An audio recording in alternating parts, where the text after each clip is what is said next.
Good morning, ladies and gentlemen. Sorry about that. Just a little bit late response. It's Monday, 28th of June. Thank you all for tuning in. Bear with me a couple of seconds. I've got to load up my cast box as well. Thank you ever so much for joining this prodigious platform.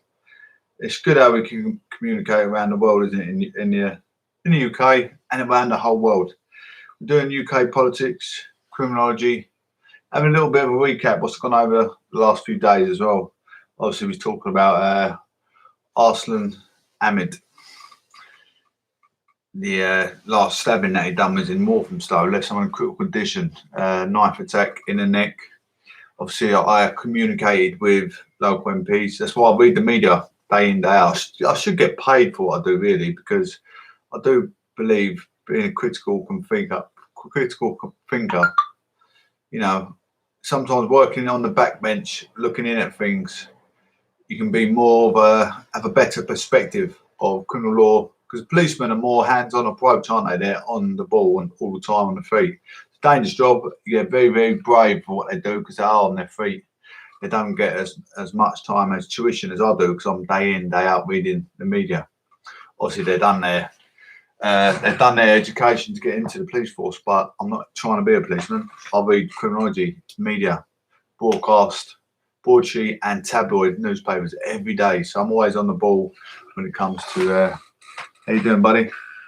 I'm just doing my live YouTube channel and Castbox. Thank you for coming through. It's Proclamation News and Gatherance on YouTube and Castbox if you want to tune in. We're looking at car incidents in a bit. I just want to give a shout out to my sponsors. We've got PSS Alarms that sponsor our show. They're great.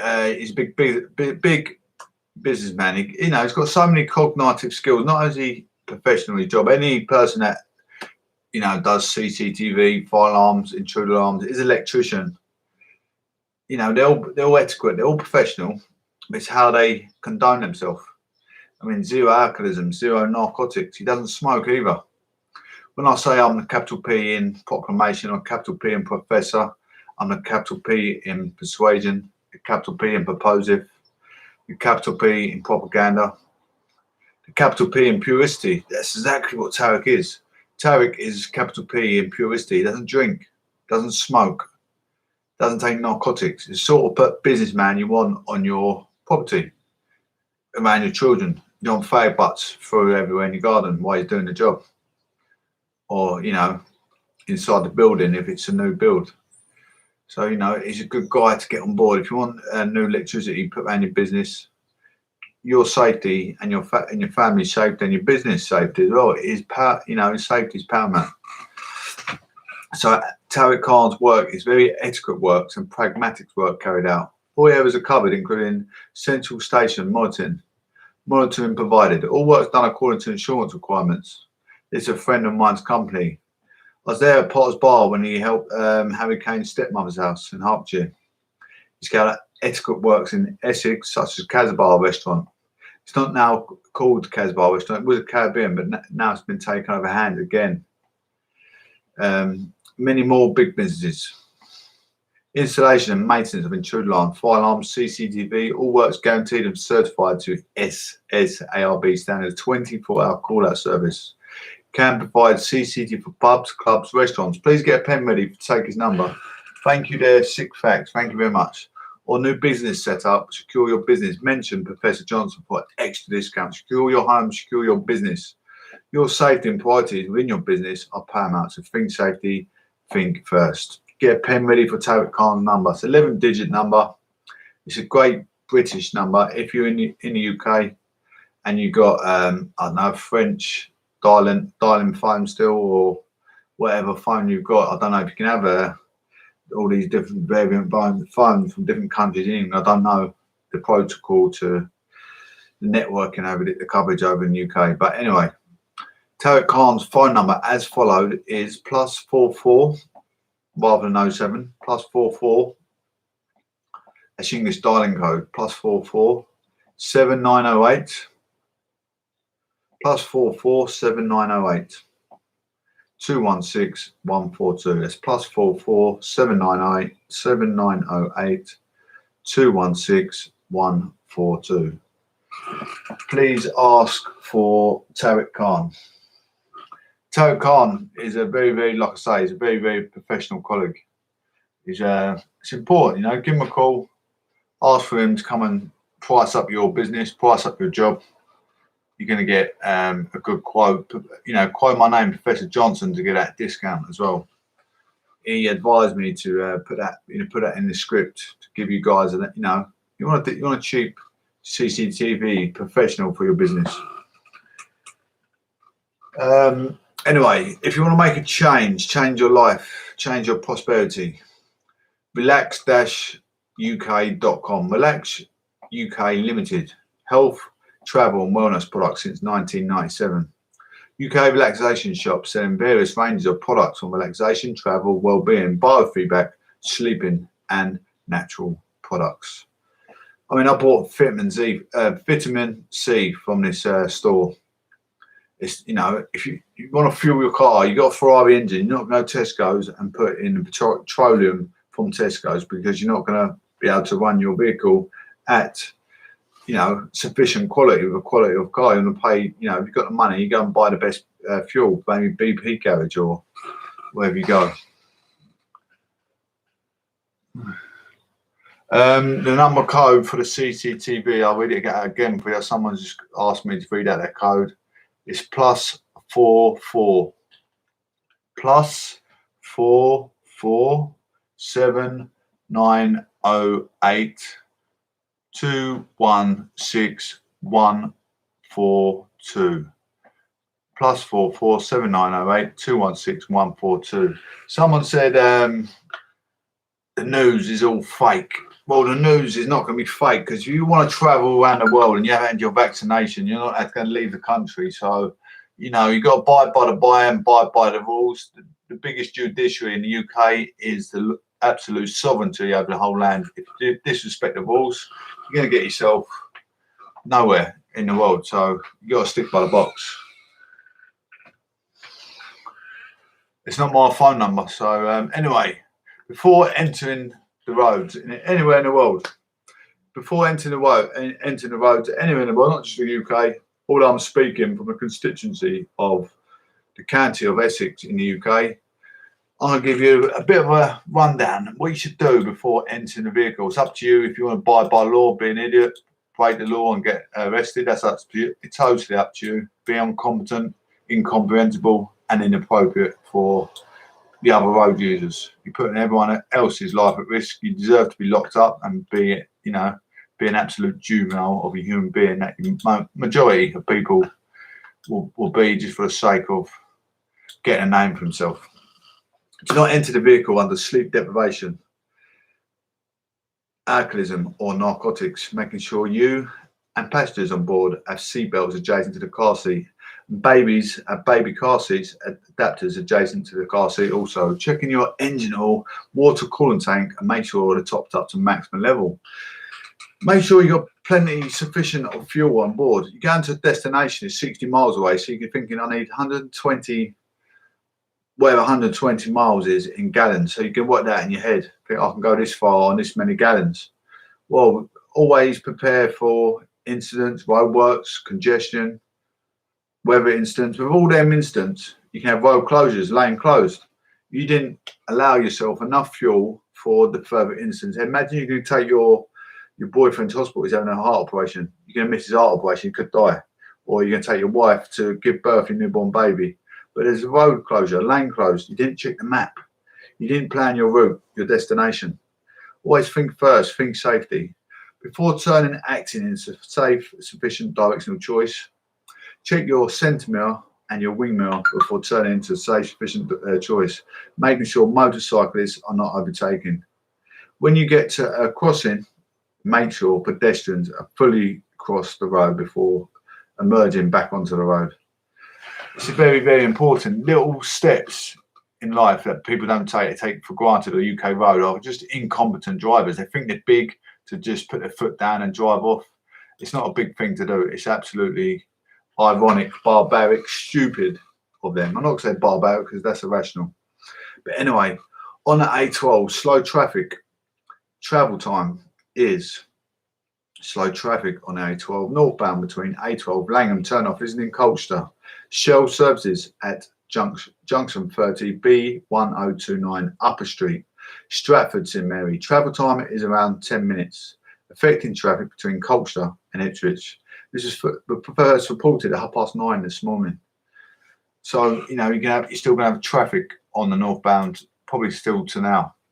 Rush hour times, isn't it? Maybe 3 o'clock down the same sort of thing. Again in Colchester, slow traffic in construction area, slow traffic on the A133, St Andrews Avenue both ways around Waitrose. In the construction area, lane closure is in place. This was reported at 7:30 a.m.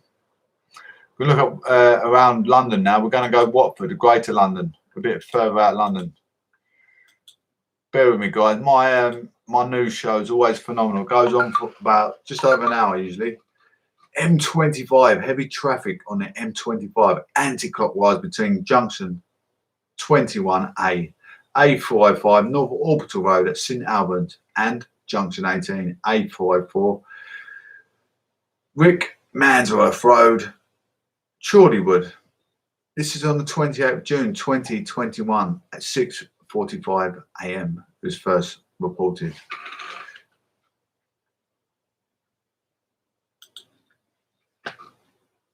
There we go. A101. The Royal 5 tunnel. Lane or lanes closed. Emergency repairs. Traffic coping well. One lane closed due to emergency repairs on A101. Royal 5 tunnel northbound around A200 Jamaica Road. Traffic is coping well. Lane 2 of 2 is closed at the tunnel entrance. 9:35 a.m. first reported at 28th of June 2021. You're more than welcome to follow my YouTube channel, guys. It's Proclamation News and Gatherings on YouTube. A206, queuing traffic in a construction area. Travel time is queuing traffic on the A206 Queens Road southbound around A2016 Bronze Age Way. Every roundabout in the construction area. Travel time is around 20 minutes. Lane closure is in place. 9:05 a.m. This was reported on the 28th, which is today. Anyway, we're going to move on to the criminology in Essex, in my constituency. I mean, I do this methodically every day. Being methodical or something, it's very therapeutic in a way, isn't it? If you've got goals, you've got aspirations in life, you've got to go and get them with both, go and get them with both hands. I've been a philanthropist doing this for 3 years. I haven't been paid one bean for doing so. Although I'm a phenomenal speaker, I know exactly what I'm talking about when it comes to criminal law, when it comes to family law. We're talking about the neoliberalism, bona fide conservatism that's in the government sector at the moment. Absolutely. I'm a Johnson. I support Boris Johnson. I support Lib Dem as well. I like Rachel Johnson as well. And I like James Bryan.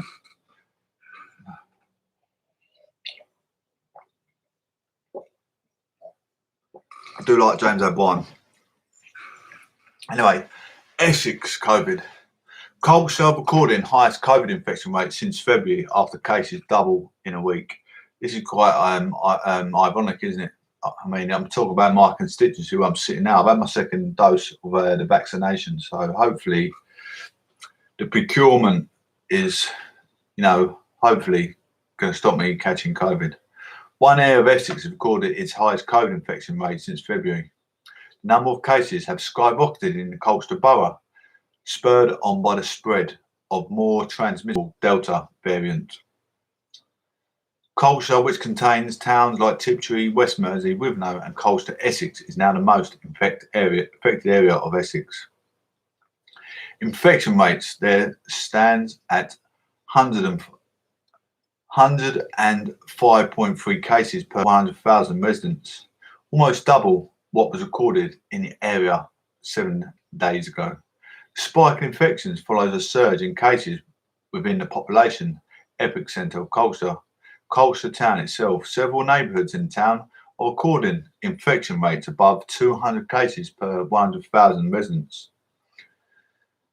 The most affected area in Greenstead, in the east of the town, whose infection rate stands at 301.7 cases per 100,000 residents, the highest of any neighbourhood in Essex. Currently, the average infection rate in Essex is slightly lower, more than 52 cases per 100,000 residents, but rising. Due to the rollout of coronavirus vaccine, the rise in infection rates isn't as closely linked to hospitalisations and COVID-related deaths. However, both are steadily increasing nationwide. Wow, that's a bit of a shock to the system, isn't it? Absolutely. On the A13, traffic flooding blocked part of the A13 as heavy rain caused delay near Stanford-le-Hope. The rain has caused problems on the roads this morning. It's on Monday this morning. One of Essex busy roads partially blocked following flood in the area this morning on Monday, June the 28th. An exit slip road off the A13's eastbound carriageway is shut near Stanford-le-Hope, Essex. The slip road to the A1014 roundabout is shut, forcing motorists off at other junctions.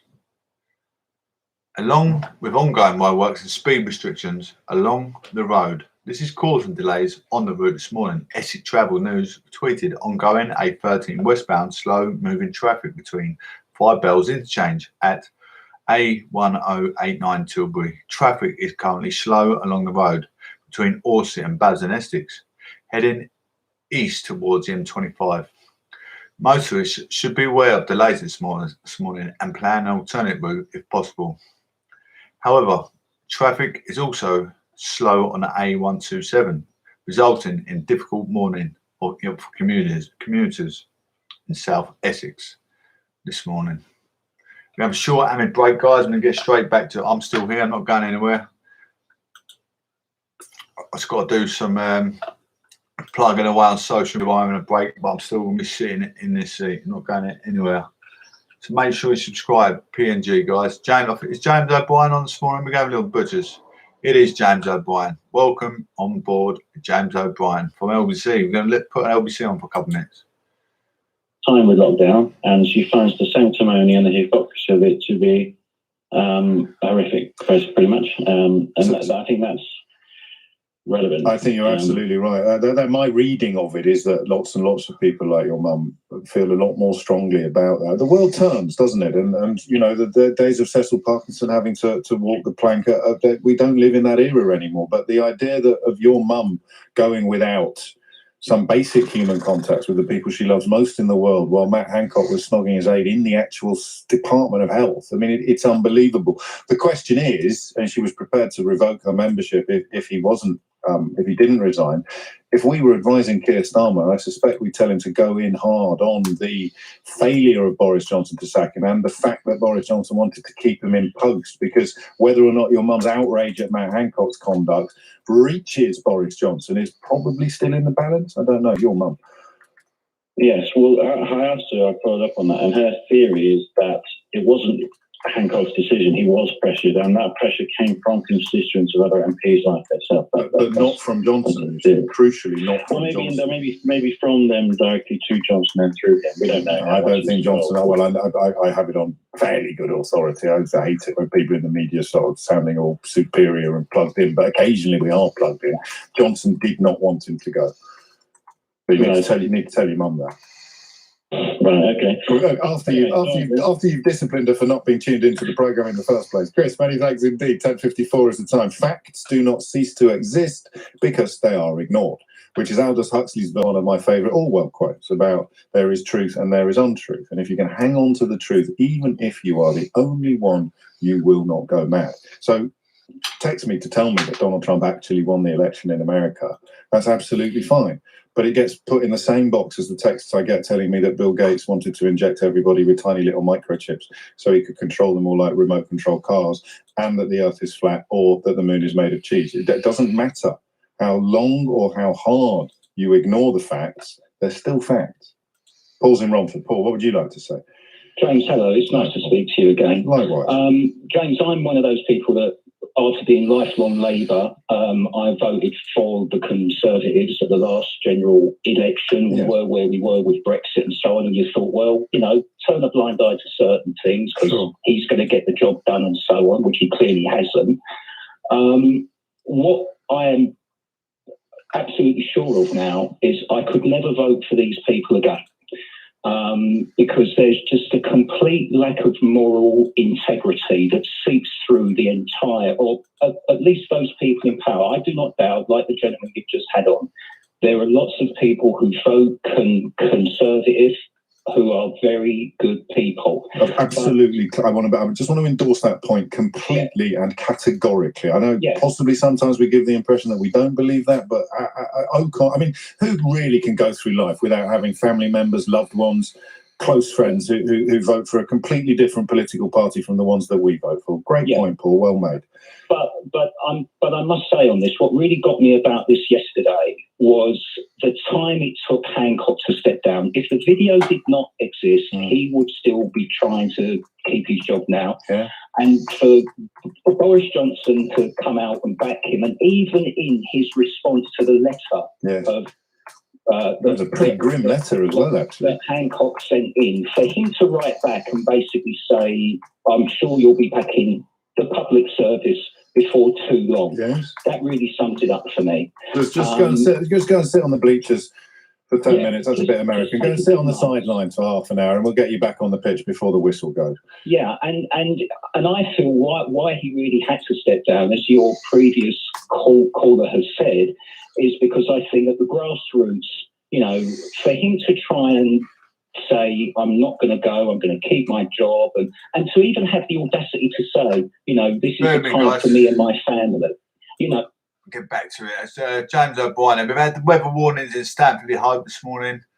We've had the highest rate of COVID in Colchester. I cannot believe it. In my constituency, what a shocking, absorbing information. In my constituency in Colchester, I've got to be ever so careful. I mean, I've had my second vaccination, but you never know how far, you know, how much protection we got in percentage over, let's say, I think it's about 75%, 80% protected over someone with COVID. But you don't want to run that risk. I still wear my mask everywhere I go. I still wash my hands when I go shopping. I still keep my distance. I don't go into social gatherings. I do not drink. I don't go to the pub.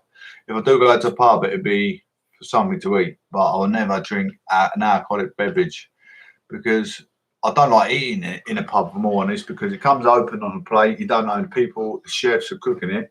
You don't know if they're looking after their hygiene because they're working behind the bar in the restaurant. You don't know if they're coming out drinking. I think germs are going to accumulate about an alcoholic beverage on the glass, if all honestly, I don't know. But I know COVID is definitely real. Many of my family members have had COVID. One of my best friends' father passed away to COVID. You know, it's a shocking, absorbing information. You know, it is real. It's out there. When Boris had it, I thought this is a bit of conspiracy theories. He's just trying to pull the wool over eyes. But then you know, you like your close family. I class Boris as family. I'm a Johnson at the end of the day. I class him as family, but you know, not by blood, by nature, by surname, and everything else. Anyway, listen to this sad news. Very, very sad news. I've been following politics since, well, I would say 1983 is a bit of a lie, but you know, I was born in the postmodernism era of 1983 when Margaret Thatcher was about. We made the Great Maze Escape, the biggest prison escape in the world, isn't it? I think, or in the UK anyway. But anyway, moving on. This is a sad story, guys. I could go on for ages. When I go on a bit of a tantrum, I can talk about history, politics all day long. But this knocked me on the head because I don't want to bore the listeners. We're going to talk about today's modern society, what's going to affect us. But listen to this: a yoga teacher who can't walk after falling off bike. She told her boyfriend to leave her. He said they would hope for the best, but if I ever walk again, that I'm still me, she says. Oh, he said that we would hope for the best, but if I never walk in, that I'm still me. Cassie Newton. A super fit yoga teacher told her boyfriend to leave her when she heard the devastating news that she may never walk again. After nosediving during a 1 metre drop on a mountain bike and breaking her spine. Totally in love, Cassie Newton, 13, her boyfriend, Jay Williamson, 28, a semi-professional mountain bike racer and mountain bike coach, have just received the keys to their house they bought in South East Cornwall before the accident on April 11th. This is sad news, isn't it? Very, very sad news. This could be anyone. You can have any sport. It's one, and our boxing is quite a dangerous sport, especially with the effects I had going into the ring. I had a head injury since 2002. Only takes one punch to kill you. But these sort of things like mountain bike racing, downhill, skateboard things, you think, oh, it's only skateboard, it's only BMX, it's only Formula One drive, it's only motorbike bike racing. But one slip can cause a fatal accident as such as this. You know, you really don't realise how lucky we are. The things we used to do when we were younger, roller skating, could have slipped underneath a car. It's hard to stop on roller skates, you know. My niece goes roller skating, very, very good on the roller skates, don't get me wrong, but the guys laugh at me, get to the main junction, I think, is she going to stop? Is she going to stop? She could roll out on the road, but she knows what she's doing on a 8 wheels, as I say, but it's very, very worrying.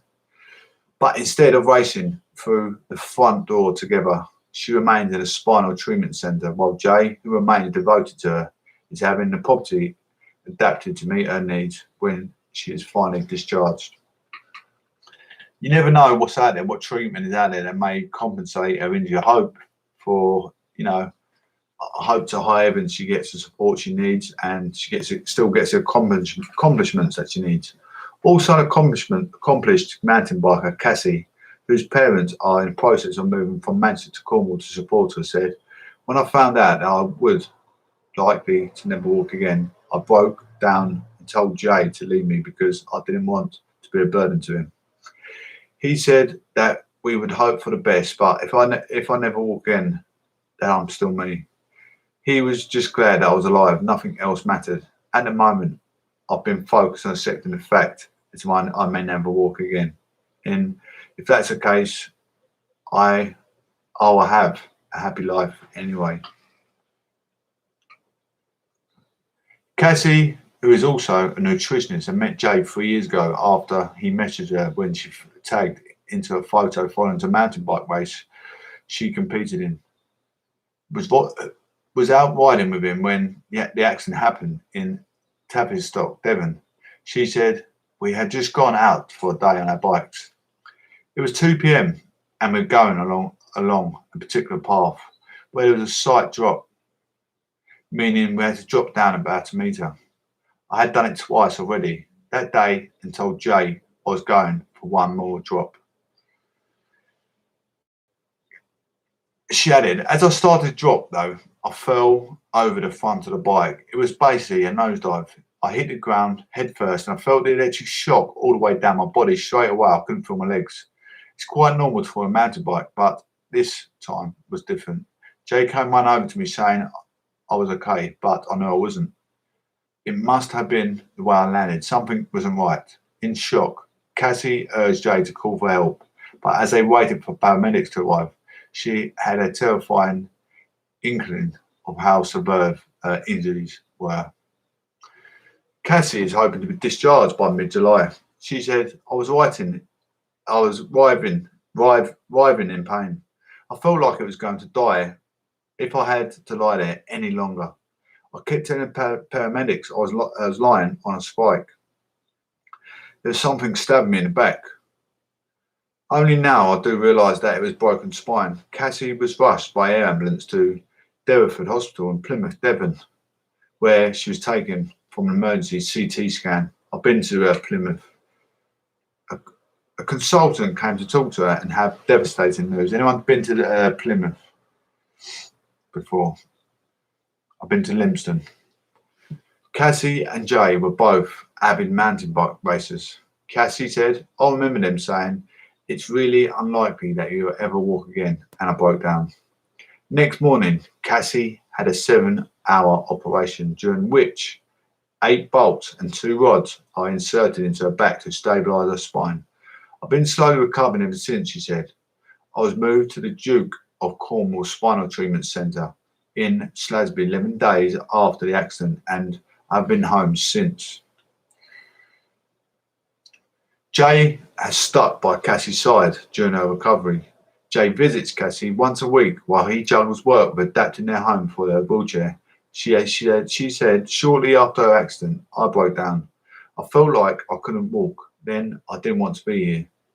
Everything I do is active. I'm a yoga teacher. I go biking, running. I told Jay that I didn't want him to be with me because I was a burden. He said that he wasn't going anywhere. It's very, very nice of him, isn't it? To be very thoughtful. Cassie underwent a 7-hour operation to stabilise her spine. So she's actually sitting up in the chair. She added, he said that he would hope for the best, but if it is it and I never walk again, I'm still me. He was just glad I was alive. Nothing else mattered. At the moment, I've been focusing on accepting the fact I may never walk again. If that's the case, I'm determined to adapt and have a happy life anyway. Now, Cassie and her family are trying to raise money to pay for equipment and treatment she will need for long term. Cassie's scar on my back after spinal injury. She said an adapted exercise bike costs £15,000 alone, and we have so many changes that we need to make it to the house. Also, who knows when or if I'll be able to walk again. It's a long and expensive road to recovery ahead, as only a limited amount of equipment and physiotherapy I need are covered by NHS. If she gets the exercise stuff again, she might be able to adapt her muscles and her brain to interlink together. And it's quite very slim possibility, but it is possible, especially if she is determined as she is as an athlete. It's quite a possibility. So you can't, we hope for the best for this Cassie to get her back the road to recovery. That's all we can do is a land of hope. Imagine if that's your own sister or, or your daughter, your own daughter perhaps.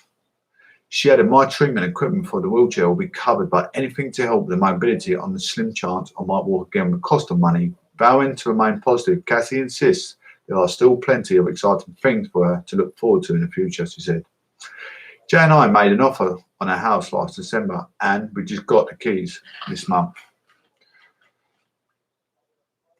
Cassie hopes she'll be able to play adaptive sports once she recovered. She added, it was her dream to pick up the keys together and walk through the front door as a couple, but that didn't happen. We have the keys now though, and while I'm still in hospital, Jay is adapting it for me to live in once I'm discharged, which could be in mid-July. He also said that he won't sleep there overnight until it's time for me to move in. The support I've had from him has been incredible. Everyone else has rallied around me, even my parents, who are moving to Cornwall to be near her, she says. They're enjoying being active together, with Cassie working as a yoga teacher and Jay as a semi-professional mountain biker. She added, I have no idea what the future holds, but I'm determined to carry on. I'm going to play adaptive sports and spend more time with my family and friends, and I'm never, ever going to give up trying to walk. That's absolutely, it's heart-wrenching, isn't it, reading stories like that? It really is very, very heartwarming. Thank you, everyone, for tuning in. It means a lot to me, Put a lot of effort into my shows. COVID has now resigned. Sajid Javid is taking over his secretary role. Sajid Javid, he was actually the ex-checker, but now he's taken Matt Hancock's job, as Matt Hancock had to resign as he got caught. I think that's very, very unfortunate. I feel sorry for Matt Hancock because he will be very, very missed. But he's in the media all the time, and he's been caught on camera kissing someone on the cheek. Probably another minister. I don't know the ins and outs. We're reading it yesterday, but professionals at work. Why can't they keep it professional at work? Whatever job you do, everyone's dipping their toes and being stupid. If they go out, like builders, they go out on a work do with their mates. They're all at it. They're all looking at other women. And same as their wife, probably doing the same thing. So why does it need to be broadcasted all over a tabloid? Why did it need to be videoed in the minister's office? I don't know. COVID Sajid Javid to give update on lifting measures in England. Under current lockdown measures, pubs and restaurants can only open with social distancing measures in place, including only providing table service and limited group sizes. New Health Secretary Sajid Javid will update MPs later on with the COVID measures will be lifted in England. His addresses will come less than 48 hours after he took the following Matt Hancock's resignation. Prime Minister Boris Johnson has said the remaining restrictions will ease on 19th of July, but has also promised a data review to see if this can happen 2 weeks earlier on the 5th of July. The Commons is expected to be given the details of this review. The government had planned to lift of all legal limits on social contact on the 21st of June, but this was delayed amid concern over the spread of the Delta variant. Meanwhile, travellers from the UK to mainland Portugal will now be required to quarantine for 14 days on arrival, unless they have been fully vaccinated for at least 2 weeks. Portugal, which was removed from the UK's green travel list of quarantine-free destinations earlier this month, has brought in the new legislation until at least 11th July. It does not apply to the Portuguese island and Madeira, which is being added to the UK's green list on Wednesday. So people, I was speaking to a friend, I can't remember who it was the other day, said they're going to go fly out to Portugal in the next week or so. There you go. It looks like it's going to be happening on Wednesday this week. So the green light out to Portugal. Book your flight, pack your bags, away you go. Ministerial statement about coronavirus restrictions expected in the House of Commons at about 5:30 BST.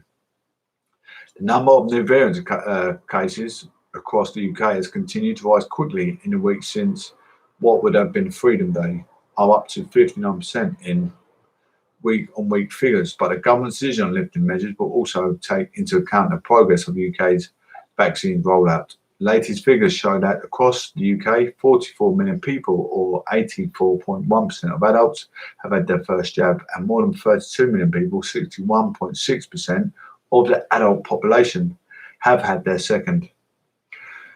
Some Conservatives backbenchers have urged the government to ease controls quickly, saying the country must learn to live with COVID, and that early investment in providing a vaccine in huge numbers was always intended to achieve just that. Mr. Javid takes over from Matt Hancock, who resigned on Saturday for breaching social distancing guidance.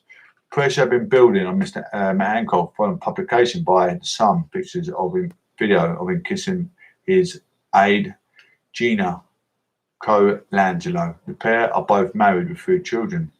Mr. Hancock apologised on Friday following the publication, but did not immediately resign. Mr. Javid spent much of Sunday at the Department of Health and Social Care, getting the latest briefings from advisors. But he is no stranger to the high-profile roles, having already served as Business Secretary, Culture Secretary and Chancellor, and has worked for 3 different Prime Ministers. BBC political correspondent Ben Wright has said, "It's a pretty quick turnaround for any new secretary of the state, but this is an old hand in a new job." And Sajid Javid has been here many times before, so standing at the dispatch box on day 2 of the new job won't faze him, he says.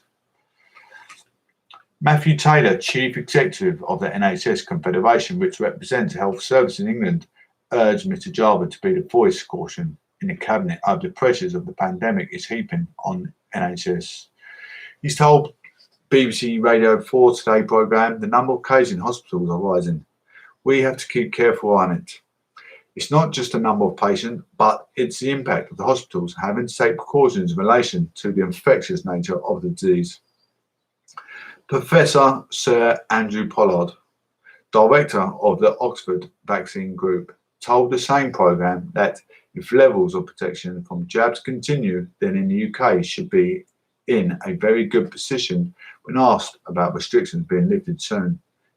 He has said, "We are looking at the data that's coming from Public Health England about the effectiveness of the vaccines, and we're seeing more than 9% protection." Early unlocking, almost certain not to happen. An early full unlocking is almost certainly not going to happen, but ministers in England are increasingly confident 19th of July will mark the end of social distancing restrictions. The talk is all about encouraging data, but with infection levels climbing rapidly, how can that be? The key is in the picture merging with hospital cases and deaths. When the delay of the full unlock was announced, infection levels had just started rising and could within weeks have reached January levels. The concern among government scientists was this could translate to high levels of serious illness that could even at a stretch overwhelm the NHS. The past few weeks have provided confidence that it's not going to take the case despite the rapid rise that are still being seen. While hospital cases and deaths are rising, they are much more lower level than before. Latest estimates for infection fatality rates show that the ratio of the infection to deaths is 20 times lower than it was in winter wave. Just 0.08 of cases results in a death. This is better than experts expected and illustrates just how important the vaccines have been. In Wales, the lifting of coronavirus restrictions has been paused to be reviewed again on the 5th of July, while Scotland is hoped that the remaining rules to be lifted on 9th of August. Some rules in Northern Ireland will be reviewed on the 1st of July. Mr. Javid said on Sunday that dealing with the pandemic was the most immediate priority, thanks to the fantastic efforts on the NHS social care staff who work tirelessly every day and a phenomenal vaccination programme. We've made enormous progress in the battle with dreadful disease, he said. If anyone's been to their COVID vaccination, their first one or a second dose, the queuing system is absolutely phenomenal.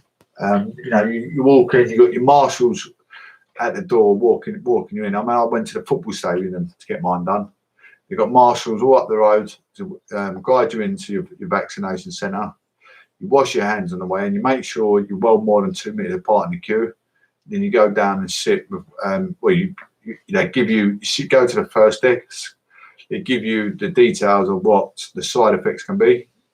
You give your signature, give them your name and address, give them your vaccination registration number. Then they send you to the table to get your vaccination. It's absolutely phenomenal the way it's run. So specifically, On Sunday, NHS England said half of the adults under 30 in England had received a COVID-19 vaccine, with more than 4.2 million people aged 18 to 29 jabbed in 3 weeks. Latest figures on Sunday show a further 14,876 coronavirus cases were recorded in the UK and another 11 deaths within 28 days of a positive test. But a message on the government dashboard said the case figure would have been higher, but there had been a technical issue in collating some data in England. It said the cases yet to be continued would be rolled out into Monday's figure. There's someone who had the AstraZeneca has felt really, really ill and passed away. So, people jump on a bandwagon, don't get the AstraZeneca, it's going to give a blood clot, but the chances are very, very slim. Very, very slim. You think how many millions are in the UK? And I think that's probably the first recorded death, is it, for a blood clot in the UK? But there's been rumours going about around the world there is blood clots and it's killing people. It's a risk in any injection you take. You've got all these heroin addicts in the world. How many blood clots have they had and died? It's just a risk you take of any injection. But it does. If it's going to cure you, it's worth taking that risk, because if you catch COVID, you're going to die even quicker. So it's worth taking that risk to better your health. With a slim chance of dying of having a vaccination, it's well worth having the vaccine. Believe me. Boost your credit score instantly for free with new Experian Boost, only at Experian.co.uk. Experian account linked to your current account is required. Score increase subject to status. Your business knows no bounds thanks to Three's boundless business offer. Our unlimited call and data SIM packs are up to 5 times cheaper than the other big networks. So whether you have a team of 10 or 50, they're just £5 each. And with all that data, your team are bound to be productive wherever they are. Switch now. Search 3 Business or visit us in store. Excludes VAT. Price comparison based on advertised SIM prices on Vodafone, O2 and EU websites on the 14th of May 2021. Terms apply. See 3.co.uk/terms/business. Leading Britain's conversation, LBC, with James O'Brien.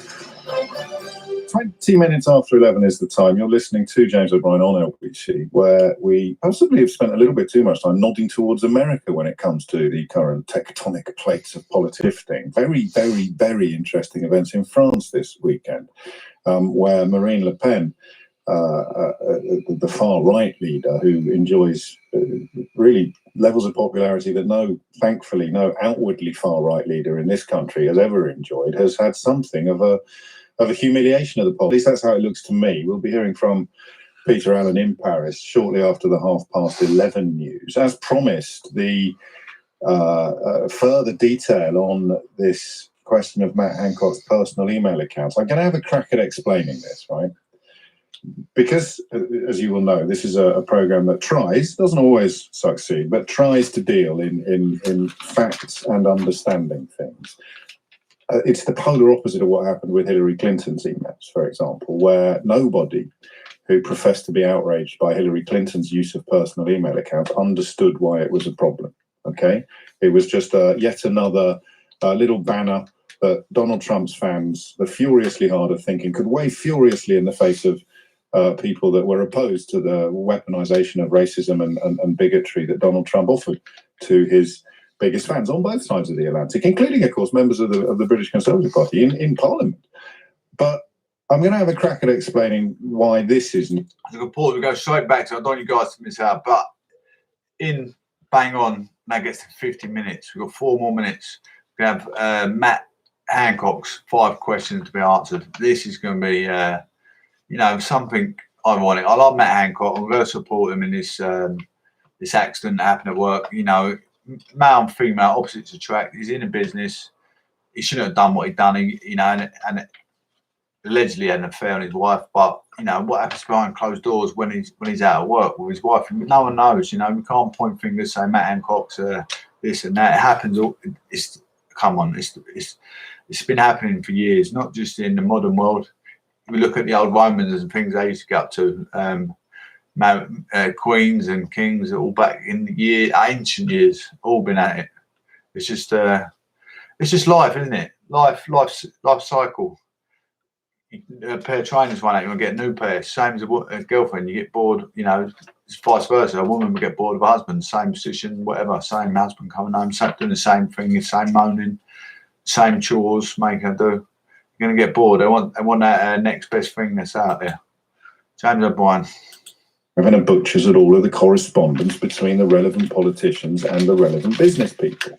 I would remind you at this point, not only that Matt Hancock's own sister secured contracts for provision of PPE supplies as the head of a company in which Matt Hancock has shares, but it emerged over the weekend that Matt Hancock's mistress also has a brother who secured contracts for lucrative supplies in the context of the coronavirus. Do you know, I've done it again. It happens every day at the moment. I knew this, obviously I knew it, otherwise I wouldn't have been able to explain it to you. But as I say the words out loud, the weight of the scandal settles upon my shoulders. Matt Hancock's sister runs a company that got some of these contracts, and so does his mistress's brother. It may turn out that it was all absolutely above board, nothing to see here, please move along.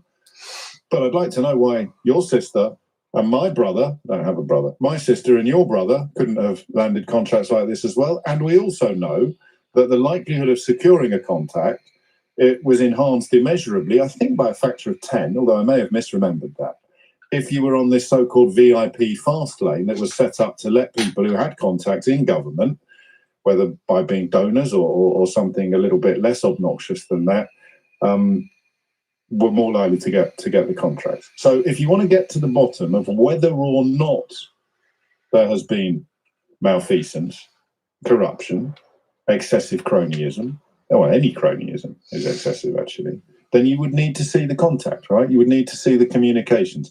And that, I think, and obviously I'm working it out as we go along, that I think is why the fact that Matt Hancock used personal Gmail instead of official accounts during the pandemic is so potentially problematic. Leaked emails now show that officials warned that he'd spoken to aides via Gmail and had no Department of Health and Social Care inbox. So they expressed these leaks, fears of a transparency black hole ahead of any COVID inquiry. This could be phenomenal. And Hang on a if sec. I'm reading these 10 leaked seconds. emails correctly, and I'm Phenomenal. fairly confident that I am, the only reason Getting ready to that pause it. this has emerged, or rather the only reason this meeting was called, from which the minutes have now been leaked.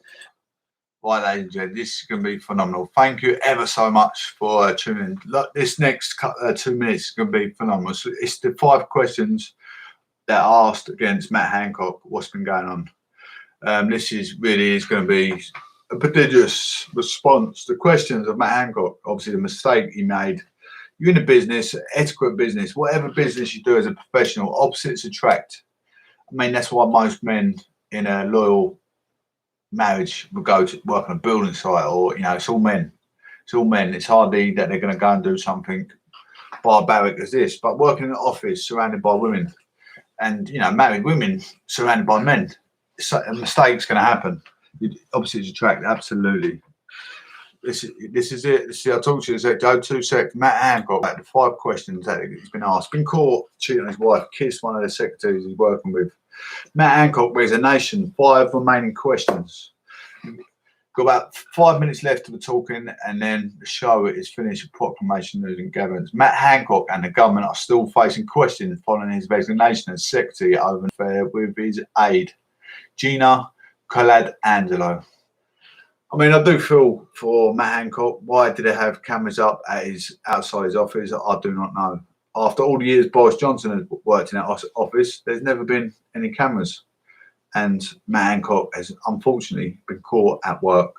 Should have enclosed his privacy? I believe so, because it's professionalism. Professionalism needs to stand as professional job. But he shouldn't be trying to dip his wick at work, I admit. But, you know, action and response could have been dealt with a different way rather than all over the tabloids. So the whole world knows what he's been up to. Could have just said, I'll give a quiet word. We're not going to let you get caught by your family, lose your possibility of losing his wife and kids now. He's got to explain to his wife when he gets home. Big shambolic episode. Extraordinary. I don't think many people feel sorry for him because he's a bloke. Many women go, oh yeah, he's just a bloke. But women are just the same. I've been out many years of my life having married women come up to me, and I think, I can't believe you'd actually do something that shambolic to your husband. I cannot believe it. How extraordinary are some, you know, females critic more than men will critic on women. But, you know, that's why I don't really get involved with any criticism when it comes to sexuality, because I believe in equalities. Equalities, you know, is a fair crack. Men are just as bad as women, as I understand. I've been reading philosophy back as Mary Wollstonecraft. I mean, she is a great philosopher. We're on a woman's behalf to support women, but also went on the terms of equalities, as we know within the history writings of Mary Wollstonecraft. Mr. Matt Hancock quit on Saturday after the couples were caught on camera kissing in his Whitehall office, breaking social distancing guidelines. It is understood that a father of 3 has left his wife of 15 years, Martha, while his relationship with Miss Collad-Angelo is described as serious. Mr. Hancock was replaced as Health Secretary by former Chancellor Sajid Javid, but his actions and those of the government are continued to come under scrutiny. One was Gina Collad-Angelo's appointment above board. Justice Secretary Robert Buckland has said that if there was any connection or conflict with Ms. Collad-Angelo, was appointed as a non-executive director of the Department of Health and Social Care, DHSC, last September. It should have been declared. Mr. Hancock and Ms. Collad-Angelo, a former lobbyist, have been friends since they worked together on a student radio station while at Oxford University. Mr. Buckland told BBC Radio 4 Today programme, I don't know when this particular relationship began, but I expect those looking at the process will indeed ask those questions to make sure that this appointment, like thousands made every year, would stand up to scrutiny. It had to be vetting before such appointments, Mr. Buckland said. I mean, it might have been going on for years, and, you know, he's going to get caught out in the end, but did it have to happen outside his office? I don't know, you know, with the cameras. Did it have to be thrown over the tabloids to save his professionalism? Like I say, a quiet word, a slap round here, kick out the door, maybe suspend him from his job for 6 months or 3 months or whatever, and then say, come on, you come back on board, that you learnt your lesson, but we're not going to put it all over the tabloid, the broadsheet newspapers. That's what I think, but, it is what it is. Mr. Hancock took on Miss Colangelo's as an aide in March last year. She moved on to DHSC director role, which paid £15,000 a year for 15 to 20 days work a year. 6 months later, the government spokesman has said the appointment was made in the usual way and followed correct procedure. Did Hancock break email rules? This is question 2. The Sunday Times reported that Mr. Hancock had potentially breached guidelines by using his personal email account for government business. As James O'Brien was saying, he's using the Gmail as well. In a letter to the Cabinet Secretary, the UK's top civil servant and Information Commissioner Labour Deputy Leader Angela Rayner demanded a full-scale investigation into whether private emails had been used to discuss government contracts, and if their use might have potentially broken law. We need to know how wide this goes and how much government business is being conducted in secret, she said. Official guidelines state where the government business is conducted using private emails, steps should be taken to ensure the relevant information is accessible. They say a copy should be sent to a departmental email address for record keeping purposes, but also it can be requested under the Freedom of Information Act. That, I do believe, is correct. It's the biggest judiciary in the UK. All laws and every email should be sent scripted under relevant parliamentary database. Absolutely. They shouldn't be working. They're not fit for purpose. They're doing it behind closed doors, trying to, swindle the law process in any shape or form. Maybe tax. It could be the tax discussion. It could be economics uprising, pay rise or anything. They could be having a conversation about anything behind closed doors. Saying that they're going to try and put the minimum wage up behind people's backs. You don't know. Put tax up to get more pocket money in their pocket. Who knows what's behind closed doors. Anyway, question 3. Why did Colangelo get parliamentary pass? Labour also queried why Miss Colangelo has now quit her DHSC role, obtained a parliamentary pass. This was sponsored last year by Junior Health Minister Lord Bethell. Times reports it adds that Miss Hanzo is understood never to have worked for Lord Bethell. Labour leader Sir Keir Starmer said that there were still huge questions still to answer. Why is Hancock entitled to severance pay? It has been reported that Mr. Hancock will not claim the £16,000 payment he is entitled to on leaving the office, but Labour is questioning why such an award should be an offer in the first place and demanding that Mr. Hancock be banned from receiving it. Well, Labour would do anything critical in a contrast to obligate against Matt Hancock's earnings, because it's what Labour do. It's it's like horses for courses. They can argue amongst themselves. How did the CTV footage get out? It is not known that how the footage of Mr. Hancock kissing Miss Angelo, a married mother of 3, obtained. Speaking on BBC Breakfast, Mr. Buckland said he believed all colleagues in the government would now be asking officials to make sure their offices are as safe as possible from unauthorised surveillance. It is not the role of CTV to snoop on ministers, he said, calling it a worry because footage and material could end up in the wrong hands, with states that wish us ill or wish the United Kingdom ill. Liberal Democrat leader Sir Ed Davies said there appeared to have been a serious security breach and that the government had to sort it out itself. Mr. Javid will address the House of Commons later Monday on whether existing COVID measures in England are to be eased on the 19th of July. After Mr. Hancock resigned, he said, referring to his breaching of social distancing guidelines, that those of us who make these rules, have got to stick by them. Well, Sajid Javid was the Exchequer. Now he is the Health Secretary, which is Mr. Matt Hancock's job.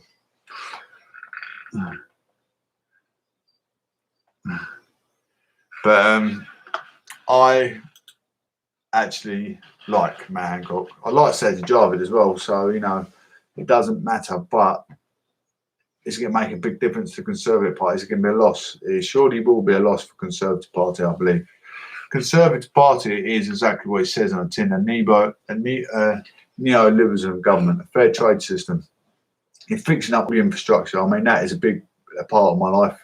I've got my family, my parents, my elders getting older. They're going to need operations and whatever, and they're fixing up infrastructure and making sure we've got the right support in our NHS, which they're supplying more workers. As we know, we're having a COVID variant. We've got all these new NHS workers working for the COVID vaccination rollout. It's phenomenal how it's done. We've got marshals in the street. We've got queuing system. We've got people taking the side effects as you walk into the COVID place as well. It's amazing. It is absolutely amazing how it's run. Mum of 3 died of blood clot after having a COVID vaccine. This is what I was just talking about earlier because I knew this was coming out. I'll see it in the headline. Mum of 3 died of blood clots after having COVID vaccine. It's very rare chance of dying of having the vaccination, but this is a very, very unfortunate thing for this lady to go and happen. You know, she had a blood clot. She died, unfortunately. Lucy initially had mild symptoms, but later rushed to hospital and died despite having surgery to save her. A mum of 3 has died aged 47 after suffering a reaction following her COVID vaccine. Lucy Tabora developed blood clots on her brain after having a AstraZeneca jab, her family has said. Lucy's fiance, Mark Tomlin, told Leicestershire Live, Lucy, a playgroup leader, has initially experienced mild side effects after she was vaccinated on March 19th. But her condition gradually worsened and she was taken to hospital. Then she died 22 days later after being vaccinated. Mark said she knew there might be some side effect but wasn't worried. We thought they would be just clear up as most people do. She had a pain in her side. She went to see her GP who said it was a kidney stones and prescribed her some painkillers. That reassured her and she didn't think it was anything to do with the vaccine, but things started to get worse and panic began. She developed a bruise about the size of a tennis ball in her. Normally, she had all the energy in the world, but she became tired and lethargic. Then she got really bad rash on her face and said her gums started to change colour and we got really worried.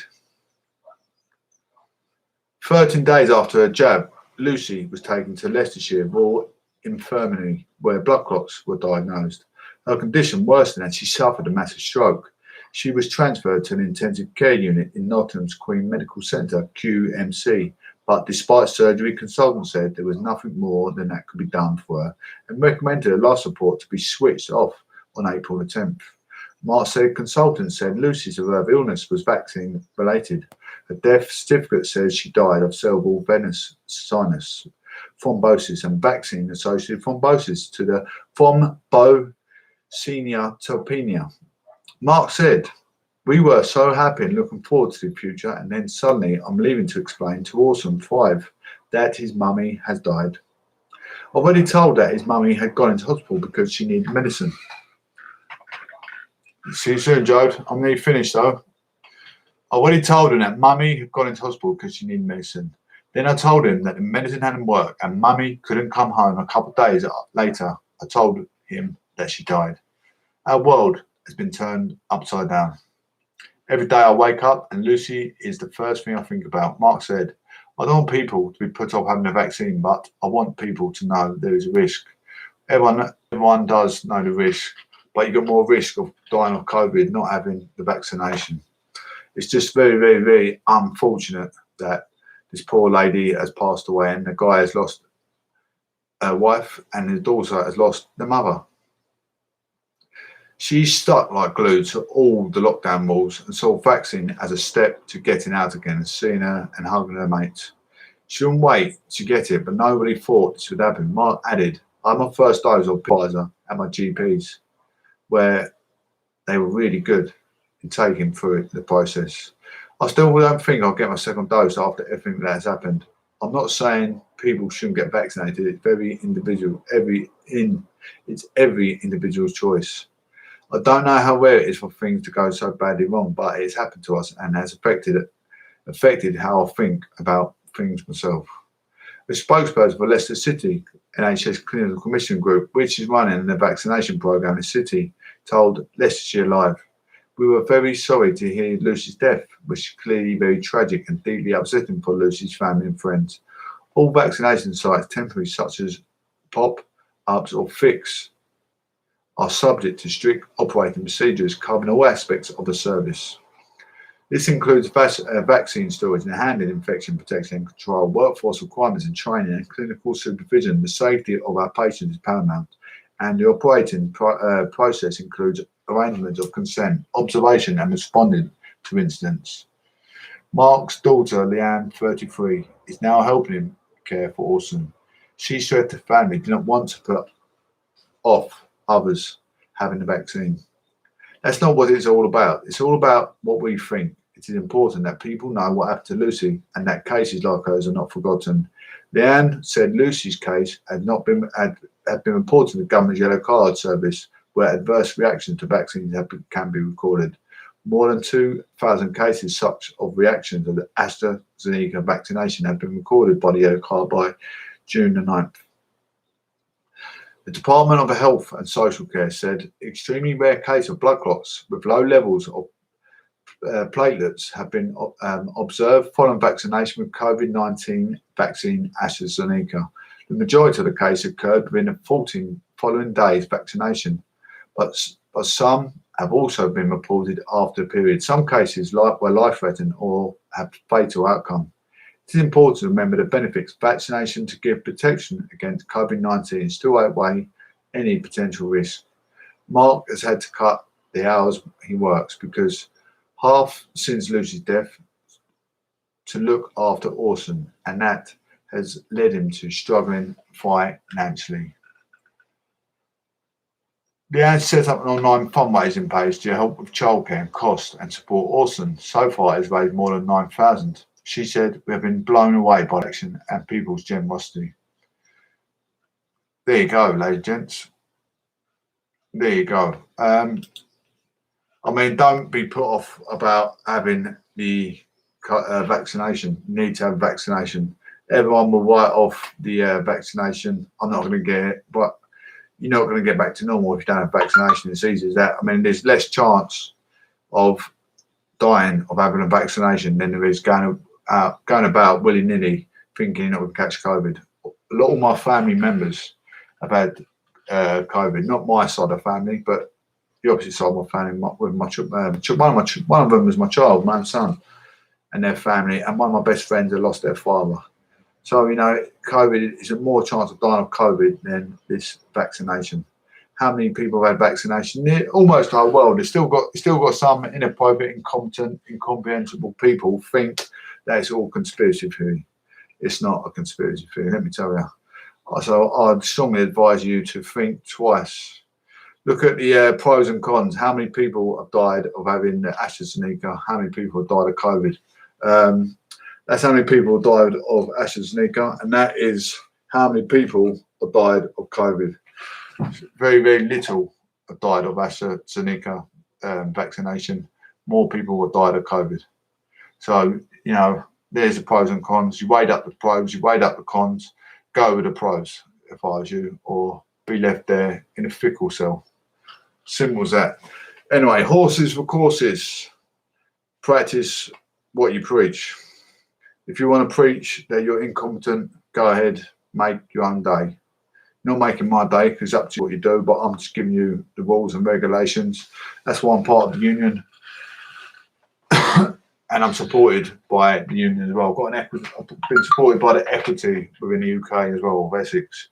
So I know exactly, when I say I've been supported by the equity, I like to show that I am actually supported by the equity within Essex. It's my job, it's what I enjoy. I might not be getting paid for it, but I'm a philanthropist and I enjoy it. I've been doing it for over 3 years now, coming up to my 4th year after this Christmas. And you know what? I'm here methodically most days, not every single day of the week, because I've got life problems, I've got family, I've got mum and father who get ill, need to support my family as well. So I just want to say thank you all for coming in. everyone that comes in listening, you're observed, you're preserved, and you're part of the aristocracy social elite. It takes a lot of mind power to listen in and compare and contrast, doesn't it? You compare and contrast the conversation that I'm having, the way I have characteristics, all my cognitive skills coming together. Like I say, comparing and contrasting the social media news. We've got the broadsheet, tabloid news, we've got criminology, the road incidents inside the UK. And I'm emphasising all my habilitations, like all the, about 30, 40 minutes of the show is all my own habilitations, my own skill select. Thank you all for coming through, supporting Proclamation News and Gatherings. If you don't mind, if you don't mind, you cast boxes, please subscribe. People on YouTube, don't mind just giving it a little share. I really appreciate it. Like I say, I work hard day in, day out, talking for an hour. It's a slight headache. It does give you a headache. It's hard work. And my beady eyes going to need glasses one day. Keep doing this every day, but I enjoy it. That's the main thing. It's Proclamation News and Gatherings on YouTube. It's Proclamation News and Gatherings on Castbox. I will be going back to the another 15 days. I'm going to go back to the bigger media where it hit all platforms. I'm banned on Facebook at the moment for a silly comment I've done. I shouldn't have done it, to be fair, but it's done. It's dusted. And who knows? We're going to go back to the normal platform. We're hitting all the platforms in another 14 days, but I'm still do this most days. So thank you all for coming through. Have a wonderful Monday, but last Monday of the month. Take care. God bless, and hopefully for better weather in the coming next month. It's supposed to be. Anyway, take care. God bless. Speak soon.